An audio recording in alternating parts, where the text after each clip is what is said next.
Welcome back for another episode of Titan Sports. I'm Colin Costigan. How's it going, everybody? I'm Sergio Gonzalez. And I'm Adam Garcia, setting the stage for some serious play and here to provide you with your weekly sports updates. Welcome to Titan Sports.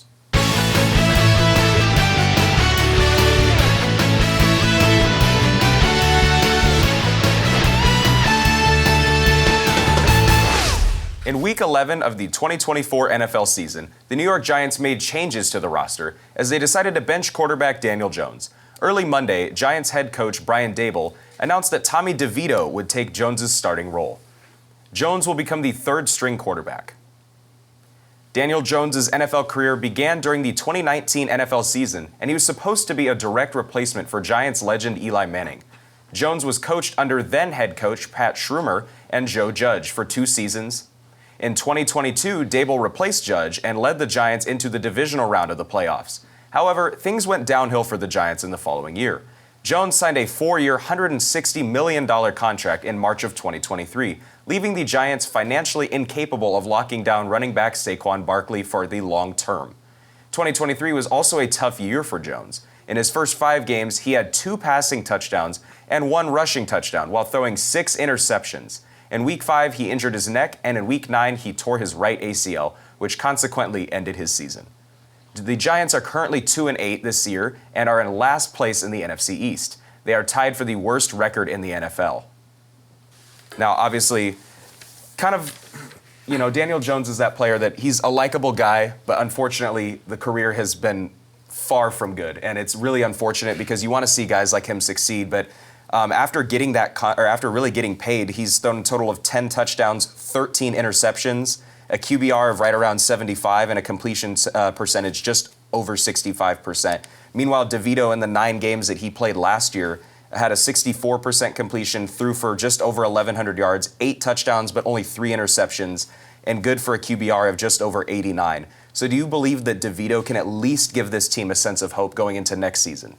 Well, I was going to bring up that DeVito really kind of outshined Daniel Jones' first 10 games now. So, Daniel Jones, 10 games this season, throwing 7 interceptions and 8 touchdowns, and DeVito, 3 interceptions and 8 touchdowns last season with 9 games. And I feel like Malik Neighbors as well has been that guy who hasn't been reliable for the QB. And now that they're changing the QB, can he be that reliable source for an easy play? And that's one thing we haven't seen. I feel like the Giants should have won some early games in the season, but just didn't have great command by Daniel Jones. Hopefully Tommy DeVito can spice up some things, bring that Italian, oomph into it all. And let's see if Malik Neighbors can wake up, the defense can wake up and, try to win some games this season. And maybe the Giants wouldn't have been in such a hole if they would have started DeVito beforehand, but it does make sense because, you look at his contract, 4 years, $160 million. That's your franchise quarterback in that case. Now he's your third-string quarterback. So, it's unfortunate that obviously they're 2-8. And DeVito starting earlier could have changed things, but, obviously, with that, you want to say, hey, that's your starting quarterback. That's Jones. So, it makes sense with that contract, but, yeah it's a bad situation. And like you mentioned, I think it's just kind of sad in general because I heard today, at least, I don't know if it's verified, but, that he was running safety position in practice, and he's been demoted. I believe now he's down to QB4, and it's really sad because it's a guy that you want to root for, and he's a nice guy most of the time. He's not arrogant. He doesn't try to go out of his way to make himself known. I think he kind of lacks that athletic ability. He moves very awkwardly in the pocket. Nothing ever seemed smooth for him.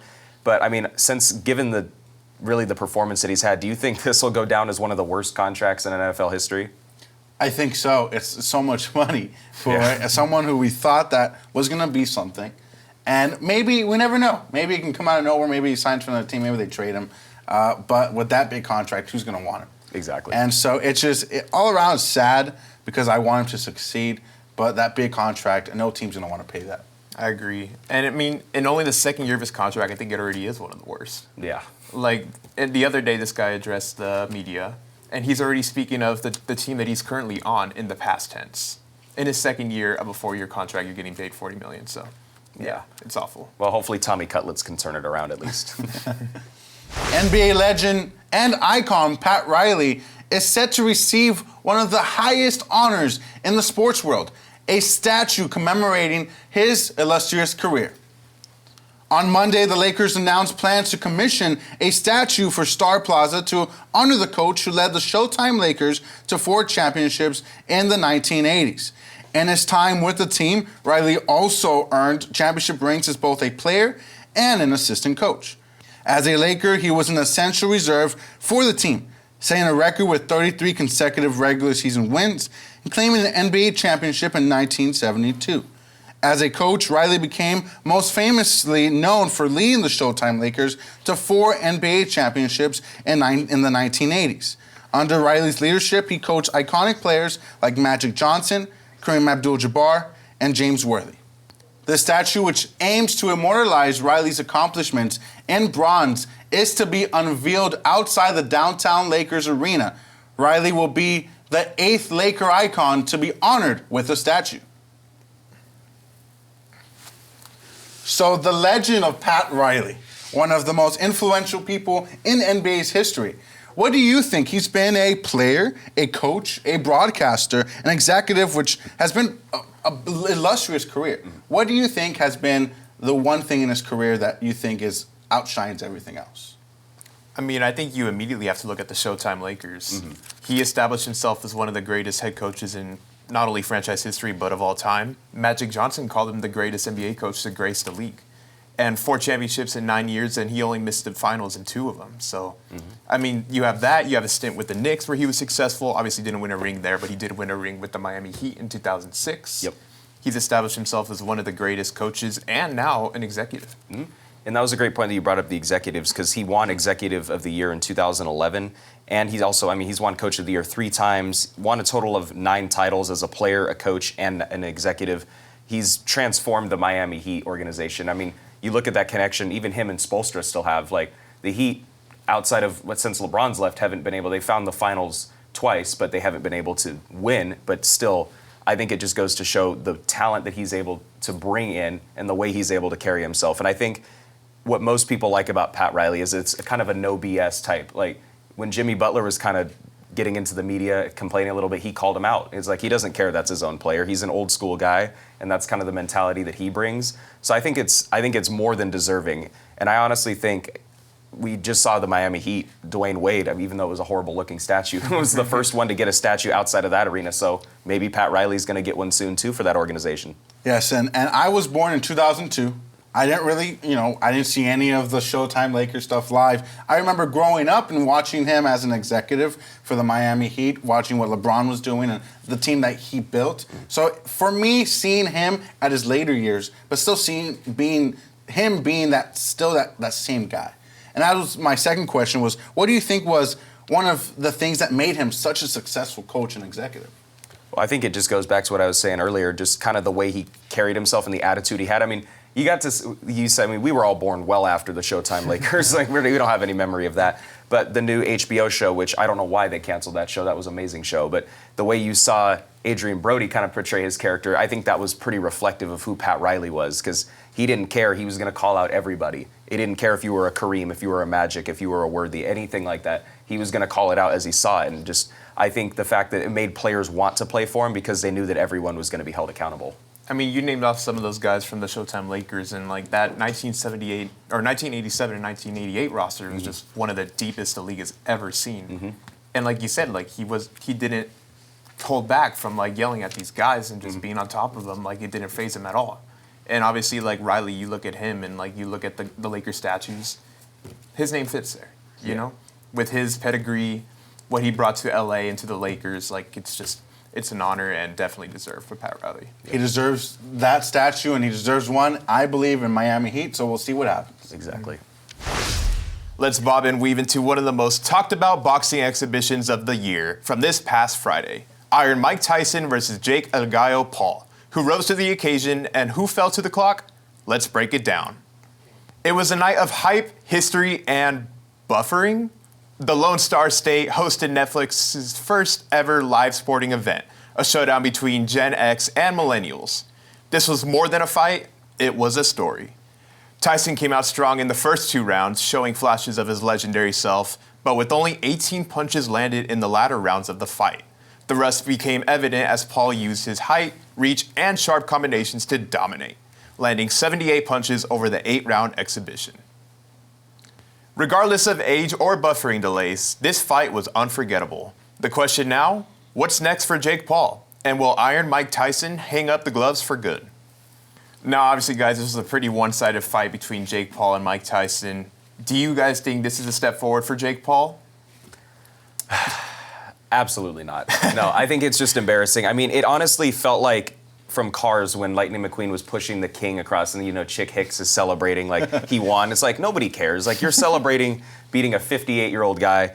And honestly, the real fight, like you mentioned, was everybody's Netflix account. The amount of times that buffered was really the biggest challenge anyone faced that night. But the fight before was amazing, I'll say that. I just think for the fight itself, Tyson only landed 18 punches. I was so optimistic in that first couple minutes because I saw him dancing around a little bit like he still had his youth in him, but apparently that went away so quickly. I think he spent more time nibbling on his glove than he did trying to throw punches. Yeah, it was a pretty sad thing to watch.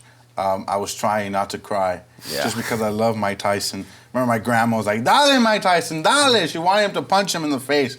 And also with Netflix buffering, my grandma thought I got it illegally because it was buffering. I was like, "No, it's on Netflix. It's on Netflix." So it was just all around. It was a show that, it got so much money and everyone was watching it. But at the same time, it was just a sad event for boxing, I think. And that's why boxing is falling through the cracks. And you see UFC and all these other promotions coming up because boxing, sadly, is a dying sport. But, give him Canelo. I think that's a laughable thing to say. Even the light heavyweight champion of the world called out Jake Paul. Jake Paul didn't really want to say anything because he knows he would lose. But it's just, I don't know, it's sad for Mike Tyson. I hope he doesn't lace him up again. I love him. So don't really tarnish anything else anymore. I know you voiced some of your opinion on it, but obviously, like Mike Tyson, it would be nice to see him put up a competitive fight once again. Obviously, this one was pretty one-sided. Do you guys think Mike Tyson has another fight in him, as he said he does? I mean, he might have said that for the cameras, but I think he knows deep down, it's not going to happen. You got to hang him up. And at the same time, what annoyed me about that fight was just the fact that Jake Paul was he knew he had the advantage for cardio and the speed, so he just kept running around, backpedaling the entire fight. And it's like, are you going to actually challenge? Sure, you landed more punches, but you weren't in there for the knockout punch. You were just going in there, throwing a quick couple jabs, then backing off. Because Mike Tyson at his age isn't going to charge at you. So I think that was really disappointing. And I think it just shows, Father Time is truly undefeated. Yeah, and people were like, "Oh, I give kudos to Jake Paul for not going crazy." I'm like, then don't do the fight. It's like, this is gonna happen. It's like, don't do the fight. I was watching Mike Tyson's legs. I was like, they're gonna give out. I really thought that. And there was, one punch, I think it's going viral, where he could have gotten Paul. Mm-hmm. And he's like, oh, and he just saw on the script, so he put it down. And then I thought that could have been it. So I don't think he said he wants to fight Logan Paul. It's not going to happen. So I just want him to ride in the sunset and retire. Well, he retired 20 years ago, so keep on retiring. Yeah. Overall disappointing fight. Obviously you're fighting someone with a 3-decade age gap, so maybe next time, and hopefully if there is another fight, it's somebody pretty closer. Obviously a lot more competitive with him. From thrilling buzzer beaters to historic milestones and a nail-biting finish, Cal State Fullerton's men's basketball clinched their first win of the season in dramatic fashion. The Titans scrapped by Idaho State with a 62-61 victory at Titan Gym on Monday night. In a back-and-forth battle decided in the final half second, this win brings their record to 1-4 on the season. Now let's pick and roll into those highlights. With just 48 seconds left in the game, the Titans led by 8 points, but Idaho State stormed back and cut the lead down to 1. In the final moments, junior guard Donovan O'Day's inbound pass was tipped out of bounds, giving the Bengals one last chance at the basket with 0.5 seconds remaining. Their final attempt hit the backboard, securing the win for Fullerton and sending Titan Gym into a frenzy. With this historic win, Coach Dedrick Taylor now has 156 career victories at CSUF, making him the winningest coach in Cal State Fullerton men's basketball history, surpassing Bob Burton. In a conversation with the Daily Titan, Coach Taylor proclaimed, quote, "It means a lot truly, just who our program is and what we've been doing the last 11 years. It says a lot for our kids, it says a lot for our young men, and it says a lot for our coaches," end quote. There we go. With this victory, the Titans now have positive momentum as they turn their attention towards Friday night's clash at UCLA inside Pauley Pavilion. Tip-off is set to start at 7 p.m. Now let's just get right into the action. I was at the game. I know you were at the game, Sergio. it was a great win. It was definitely a team win. It certainly wasn't pretty, but what do you think they did to finally, or like what were they doing right to finally secure their first victory? I think they finally shot efficiently in the second half. They didn't collapse defensively, as we mentioned they have in their last 4 losses to start the season. I mean, they had like 3 straight games where they were outscored by at least 24 in the second half. This time around, you had guys contributing. You mentioned Donovan O'Day and Davis Bynum off the bench, too. Like, these guys are starting to piece it together a little bit, and obviously, like, it wasn't pretty, as you mentioned. They had a comfortable lead throughout, and they were up by 8 with 40 seconds left before only winning by 1. But, I mean, it's a great sign. I mean, a win is a win. Yep. And now you got UCLA coming up, so hopefully they can continue, like, this success. I wasn't in the gym, but I was there, in spirit. I was watching it in my room, and I was like, wow, what a game. I did not expect the fight from the Titans. That's one thing I've always talked about, the wanting to win. I just didn't feel that. And I don't want to talk trash about the Titans. I want them to succeed, but I just didn't feel like they wanted it. And the past year, I didn't feel like they wanted it either. And that's one thing, watching Bynum come off the bench. And like, okay, a freshman coming out of the bench and just performing the way he did, that's hard. That's someone I want. And then seeing a couple days later, they're signing Ben Winker and Hassan Warren. That's one thing where I saw, I'm like, okay, now I can take a breath. Like, okay, now we're going to the right direction. You get Winker, 6'9", center. We need his size. DeLuna, I wanted him to succeed. They weren't going to give him minutes. The minutes they did give him, he wasn't performing. We need size, rebounds. Winker's going to come in, and I think he's going to do a great job, trying to fill that void. Yeah, and I mean, as scrappy as a win that was, it was really good shooting from Fullerton. They were 24-49 from the field and 7 of 15 from 3. The only thing that I was annoyed with that, or at least with that game, was the offensive rebounding. They were in favor of Idaho 22-6. So gave up far too many second chance points. Fortunately, Idaho was just missing so many shots. And, that's the game you play sometimes. But I guess my next question to you guys is, in that game we saw it was kind of 3 main players that were doing a lot of the scoring. It was obviously Square, O'Day, and then Davis Bynum as well. So between those 3 players, and obviously for the rest of the season, who do you think has stood out to you the most? I would say at the moment, Donovan O'Day. He's been a spark both off the bench and in the starting lineup, and he's led the team in scoring so far, and pretty much in each game. He's stepping up. I mean, you mentioned he was perfect from the 3-point line. So Donovan O'Day especially. But I do think, like, going back to your point about rebounding, they need to step that up if they want to succeed and set these guys up, especially for those shots. Like you mentioned, like offensive rebounding, they were out rebounded on the offensive glass 22-6. It's not pretty. Yeah. So you want these guys like O'Day, he had 16 points to tie a career high. He could go past that if he had those guys grabbing boards for him and feeding him. And of course, I think Donovan O'Day is the star, but the anchor of the team, in my opinion, is Mikey Square, Mikey Square. I feel like he is the anchor. He's the heart of the team. And I think Donovan's going to be that guy. But I don't think he's there yet. He has the star potential, but you need to know this is your team. Go out there, humble yourselves at times, and realize, look, we may not be the best at times.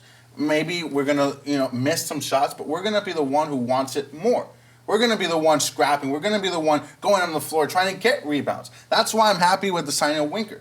Because you need those rebounds. You need that big guy in there to give it to O'Day, to give it to Bynum. So that's one thing is I think all of them have to come together. The chemistry is getting better, which I love. So the future looks bright.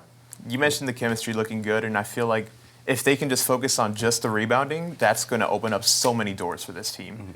I mean, yeah, like you got this game up against UCLA and they got some height.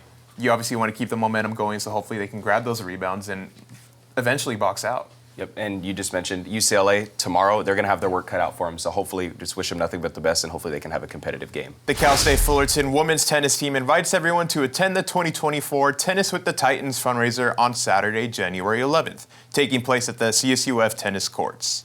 The games will begin at 8:45 a.m., and the meal will start at 10:45 a.m. Guests will enjoy food and beverages while interacting with students, athletes, and the coaching staff. Be sure to register by January 8th via clicking on the link at the Fullerton Titans website. All right, Titans, that's all the time we have for you today. Thanks for tuning in. I'm Adam Garcia. See you next time. I'm Colin Costigan. Thanks for tuning in, everyone. I'm Sergio Gonzalez.